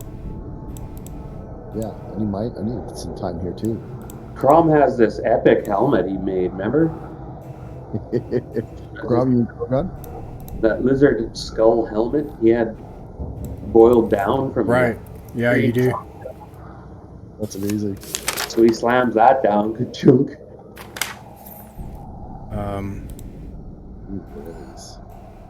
Crom count the dead. You come in under the lantern light and you say, "Crom, count the dead," and then all of these things, these eyeballs around in the dark, start to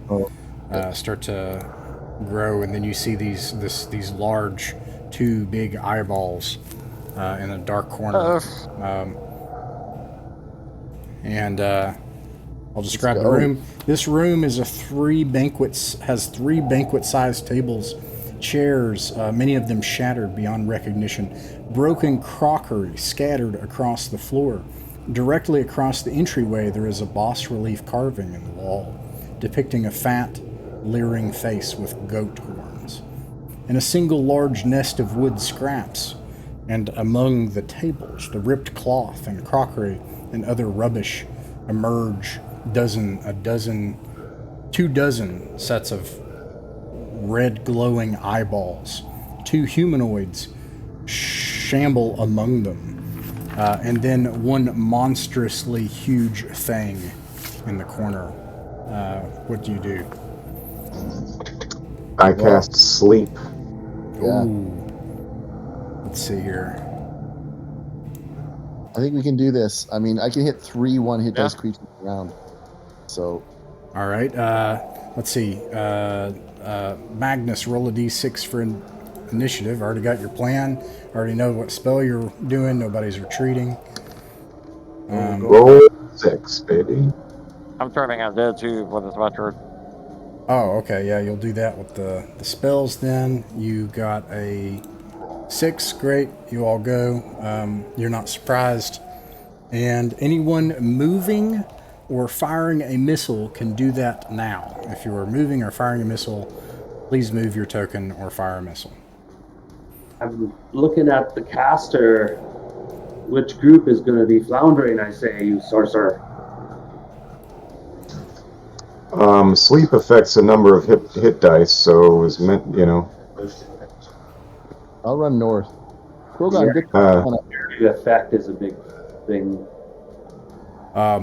Father Bloombad, after Caden announces that he's going to attempt to turn the unholy here, Father Bloombad dashes with Flanagan to the north. Let's see, he's in heavy armor. Let's leave the east sleep and the turning. How about that? In terms of prioritizing them, yeah. Okay, and then yeah, so he makes it up to here. Sorry, you want me to start to focus on the guys on the south part of the room? Yeah, how about that? And we go up this way. Yeah.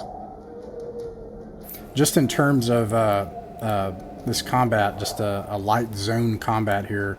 Are you all trying to get to these things to fight them? Is that the goal? All right, I'll say that you make it to them. That's the, just to say that.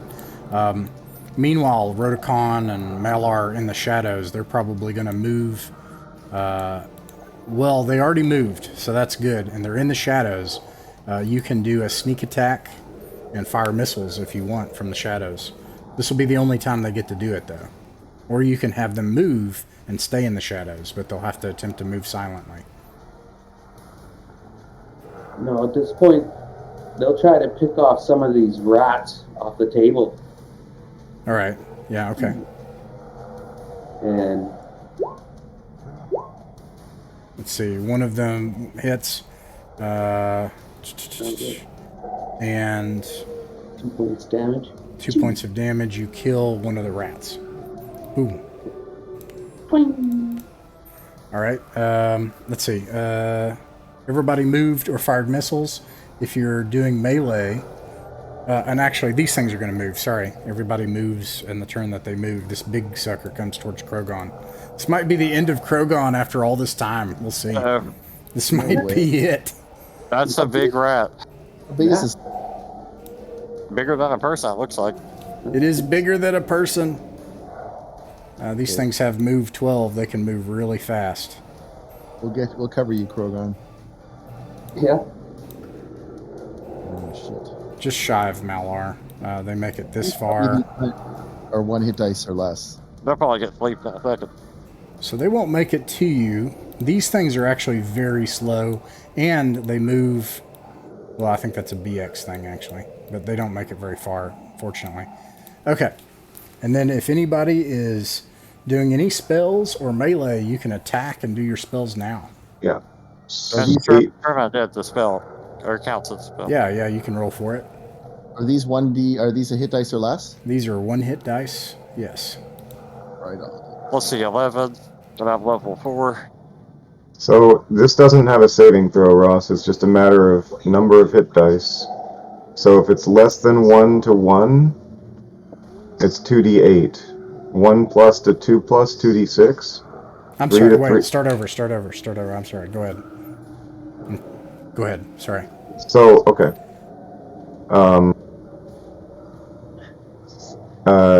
Less than 1 to 1 hit dice. It affects creatures of that sort, 2d8 of them. Shall I just roll that? Yeah, because you start with that, right? And then you work your way up. Yeah. So you put 5 of them to sleep. Yeah. And I was told to focus on the south, so if that's possible to specify. Boom. They start skittering towards you, and then you see Magnus. What does it look like, actually, when you cast this spell? A small pinch of sand withdrawn from my belt pouch, a few whispered words, and then I blow on the sand, and it seems to carry a little bit farther than it would with a normal human breath. As soon as you do that, these things tumble across the ground. One of them fatly tumbles onto Moore's foot. He shrieks and falls back. Pull yourself together, man. You can also move Rex to attack, but I know you probably want to No. keep him right next to you. Okay. No. Anybody else, if you're attacking, go ahead and roll your dice and your damage if you're doing it. I can attack the big beast now. Okay. Yeah. What's your armor class? 14 or? Oh, sorry. It's the hit armor class, ascending armor class. Can I also roll for the other hit dice groups, or? I think that isn't that it if it runs out? Like, doesn't it start at the lowest? Or, well, you tell me. I mean, but Ridiculous the way it's written. it's to armor class, ascending armor class 12 for anybody doing a melee attack, and then the big one is armor class 13. Sorry, what were you saying, Chris? Well, it's worded quite vaguely, so it's gonna have to be your call. This spell puts enemies into an enchanted slumber. No saving throw permitted. It affects creatures based on their hit dice. Sure. All right. And it just says hit dice of victims. I mean, so I guess the question is how many victims can I actually sort of see and comprehend when I cast the spell? You know what? Let's do it. Okay. So any that are 1+ to 2+? Well, no, that's crazy because then you can just you could basically put a whole army to sleep if that makes sense. I mean, the undead are probably immune to it. Yeah. But I don't know. For a level 1 they're spell, like fleeing. for now, I'm just going to say that what it does is you start from the bottom and go up. So because you used all 2d8, if there had been, like, say, a 1-hit die monster and then you put it to sleep, then I would rule that you could go in the next part of the chart, if that makes sense. But you used all of it, and you put like 5 of them to sleep. So, all right, that's kind of like 5th edition in that way. Okay. Hey, Rob, I did 4 damage and 6. Okay, you kill 2 of them. Cool. And what about, let's see, Father Bloombad? I'll roll for him. He hits and does 6 damage, killing 1. And Krogon, what'd you get? I missed. Dang it. Okay. Ooh. I think, is that Caden? What'd you get? An 11 for turning it dead. And I'm level 4. All right. How much? What does that do for 2 zombies? It just turns them. Oh, it affects 2 zombies. Two hit. Oh, their oh. hit dice are. I think it has it by monster. If it doesn't, they're 2 hit die monsters. I can look. 2d6 of the targeted creature. Yeah. Okay, I thought I'd roll 2d6. So It's no. That's basic. This is 2d10. You sure? Yeah, I rolled 2d10 to see if I turned them, but I thought there was a number. Once you succeed, it's 2d6 of them are turned. Yeah. Okay. No. Yeah. Sorry. Oh yeah, that's right. I remember. Yeah, that's right. Okay. I mean, there's just 2 of them, so... Yeah. All right. Yeah. So they turn and try to flee, and they cast themselves into this fireplace. Power before the power of the light. Yeah. And they just claw against the back wall, unable to go in or do anywhere else or do anything else. All right. Cool. It is the monster's turn to attack. These are all asleep. This one's going to come up and try to attack Flanagan. Father Bloom bad.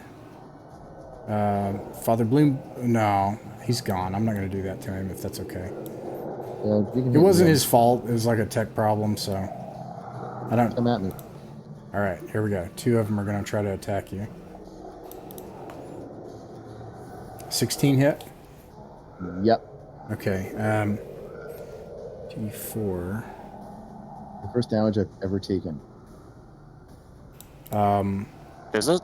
Yeah. This thing bites into you, and when it does, Oh, you find God. that its mouth is filthy. Oh no. And let's see, 2 of them are going to attack Krogon. How much damage did it do? It did. Oh, sorry, I didn't say the damage. It did 2 damage. Okay. All right. Let's see.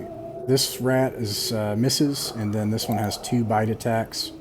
This giant one. Yeah, the giant one has 15. Does a 15 hit Krogon? Yes. Oh, it does? Yep. Okay. It does. Krogon, this thing, it barely grazes you, but it pierces your skin. You take 2 points of damage, but you realize that there's some disgusting stuff that's dripping onto you from this thing. Oh, wait, no. Actually, this is different. I gotta roll something for this. Interesting. Fascinating. And Never mind. I take that back. Okay. Oh. All right. Magnus, roll a d6 for initiative. Uh-oh, they go first. Let's see. Sorry, guys. that's all right. Come on. Let's see. No spells. They're going to move and missile. That's all they can do. So no movement there. No movement there. So, and then we move to melee. If anybody's... Let's see. They're going to do their melee first. 2 attacks against Krogon. Yeah, I'm gonna move up to the. Does a 16 hit Krogon? Yeah. Do we get to do spells before they get into their melee? No, I'm not gonna. I have that. It just Just one side and then the other? you can do either on your turn because it says any melee attacks or cast spells. So you can choose, but it has to be on your turn. Yeah. 1d3. Come on. 3. Okay, you take 3 damage, Krogon. And there's a 17 hits, right? Yes. You take 2 more damage, and this time you find that there's this disgusting ichor that is coming out of its mouth and gets all over as it bites into your arm. There's these 2 rats. They're going to attack Flanagan, and they miss. And it's your all's turn. All right. I'm gonna hack at these small rats and try to take care of them. I'm going to cast Darkness 15-foot radius right on that rat. Darkness. You said armor class 15, right? For the small rats, they're ascending armor class 12. Oh, okay. Hit 1.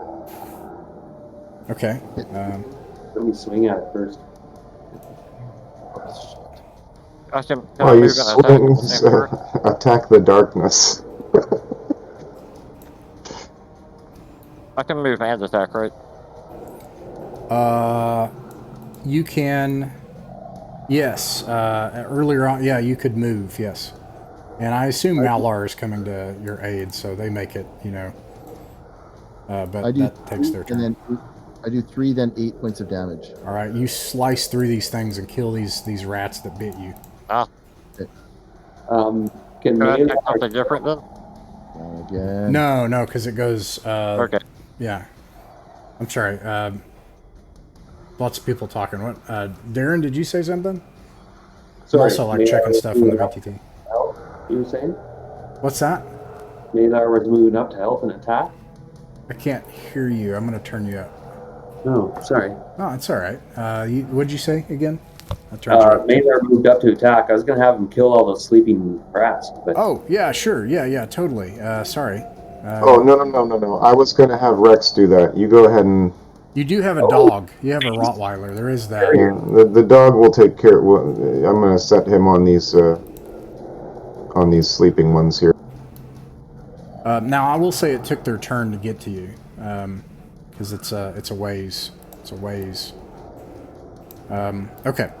Any other attacks? Krogon. Yep. Get him, Oh Krogan. my god, filthy creatures. Oh, crap. Oh, man.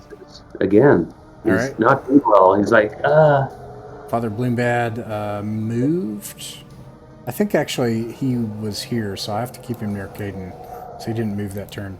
The dog starts to tear these things up. We don't have to try to resolve that. It just happens. But you did say that you're going to have your dog kill these things. So I've got to check something. And it just happens. They just die. 1, 2, 3, 4, Disease. 5. Yeah, me and Rex are going to be foaming at the mouth. Krogon too. Krogan's going to be doing something worse, I feel like. Rex is able to kill these things, but for some reason it seems like he doesn't want to eat them and he stays away from them. Oh, good. Good for him.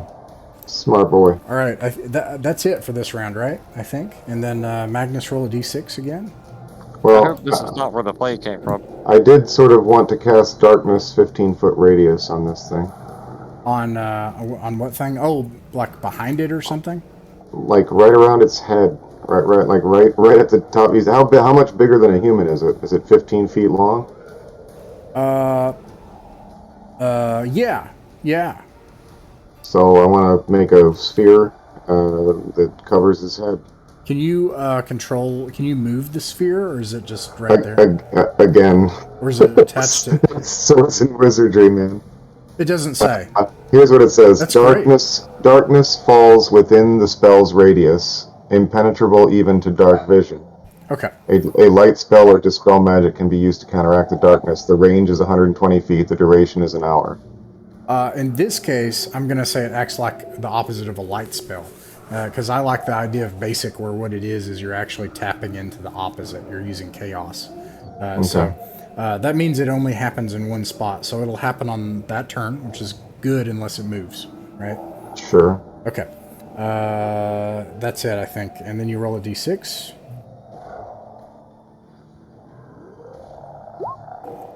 All right, and you're all also able to act first. You can move people like Magnus and Rex if you want.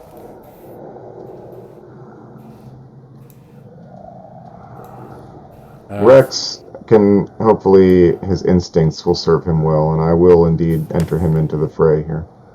All I'm right. trying to keep it in place. Yeah, exactly. Nowhere for it to run.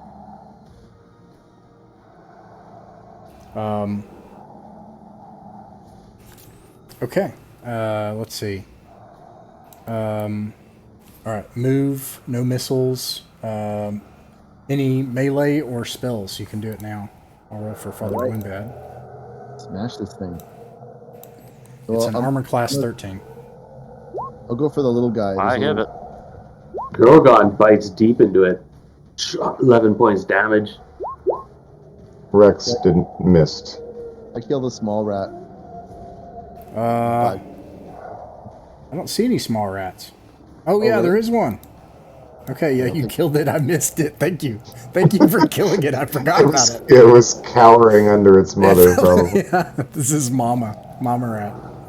Thank you. Okay, let's see. Krogon, 11 damage. Caden does 4 damage. That's 15. Oh, that's a hit. Yeah, 15. Six damage from Malar. 21. Oh, Thing probably has several hit dice. clearly. Mm-hmm. All right. Krogon, describe how you kill this thing. Good. Oh, Damn it! It got ugly because he was biting me and chewing up my shoulders, and it was like classic Conan the Barbarian cover from the 80s. where I was like, Yeah, but I you're managed. trying to fight and you keep missing because there's this rat like gnawing on your shoulder and stuff. Yeah. Exactly. And I'm with my friends, of course, and we finally managed to hack its sides, and I managed to shove my sword down its throat somehow. These zombies are still a problem, however. And I think I that's thought they where... were on fire. No, that's not an active fire. They just like try to stopped crawl seeing? into it. Oh god, Magnus would not have gone anywhere close to these zombies. I thought they I'm were. just saying you need to go kill them. That's all I'm saying. Okay. Which Yeah, you let's can go kill him. Kill it. you can have the initiative and you can go try to just do that. Okay. Krogon's panting. He's like, I will let's give get out. So natural 20, I do. I've already disturbed Rex's palate enough for the day. I don't need him chewing on necrotic flesh. I do 1 damage. All right. I see Caden does 3 damage. Yep. Krogon and Missed. all right, and you can have your minions do attack as well if you wish. Oh, Right, one that hit. All right. That Points does it damage. finally. Okay. Spear, thrust. Oh, kill the zombie. Kill the They zombie. stop moving when you slice open the belly of this thing and it howls. The glowing lights fade from its eyes and it flops over. All sorts of maggots and living things just spill out of its belly. This place is foul and the things in it are afflicted by something. And Flanagan, you don't feel good. I hope this is not where that plague came from. Yeah, am I going to infect the... I keep it quiet. No, you're that guy in the zombie movies. I'm going to infect all of Zuckor's Ferry. That guy who never says anything and everybody gets infected. Well, luckily you happen to have conversed with the guy who might be able to help you earlier this. Yeah. I'll just wait and see him. That's probably nothing. I just think to myself. I'm thinking maybe. I'm assuming we're done. Like we're heading back. I'm gonna ask Blumfeld, who's I've come to respect with my adventures with him, and I say, what do you think? Are these creatures rabid or evil spirits infest me? I listen carefully.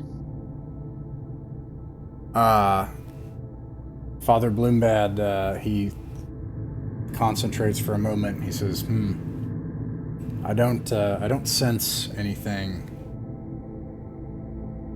I don't sense anything. I'm not sure. I'm sorry. That's a relief. I want to take this outside of the room at least. Okay. Yeah, I mean, do you all want to search the room? Yes. Yeah. Okay. Yeah. So here are the things that you saw. You saw this formed basically up in the north. This was basically a giant nest. Okay, and there's all kinds of stuff that they used and they dragged into there. There are all kinds of odd things in there.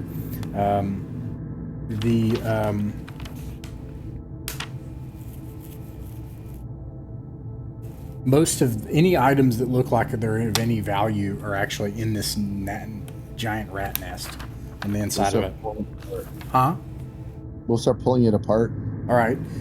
When you pull it apart, you see that they didn't, the rats and stuff, they didn't care how they constructed the nest or distinguish between nesting items. You can see some things that are very valuable that were just ruined. You see an iron kettle, small earthenware statue of the healer saint, worth at least a gold piece. It could also adorn the temple. 7 forks, a spoon. Bill Webb, man. It's like, you killed the giant rat mother, here's a spoon. Yeah, great. One utensil. He did a spork, which probably you've never heard of. 272 copper pieces, 307 silver pieces, 256 gold pieces. Don't worry, I'll post this in chat. A sapphire gem worth at least 100 gold pieces. A jeweled coronet worth at least 400 gold pieces. Remember that if you want the money from these, you have to actually go sell them. 6 daggers one of the daggers seems to gleam with a strange dwemer and symbols on it.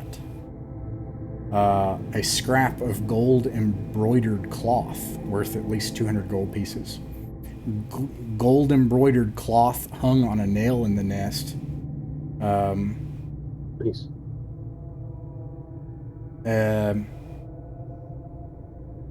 The spork, if I missed that one.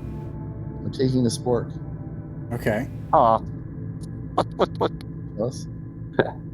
He, I don't know if any- Bloombad, he's like, there's something strange about that spork, but it's not bad.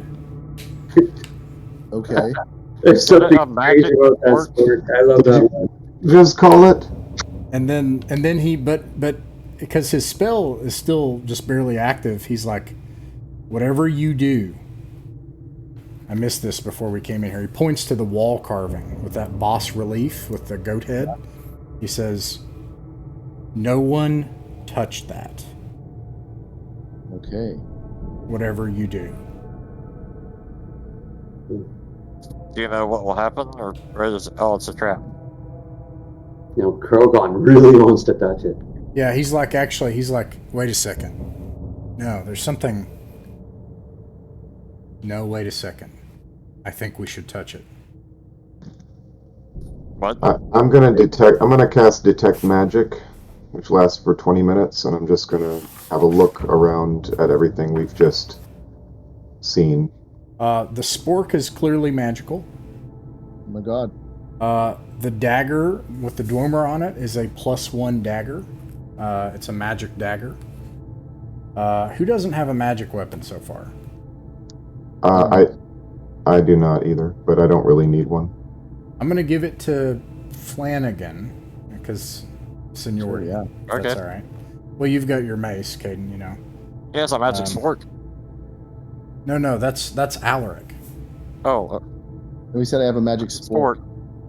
Oh yeah, that's true. You do have a magic spork. Yeah, fair enough. All right, yeah. If somebody else wants the dagger, Magnus just can have the dagger. You can have the magic dagger. He does have a spork.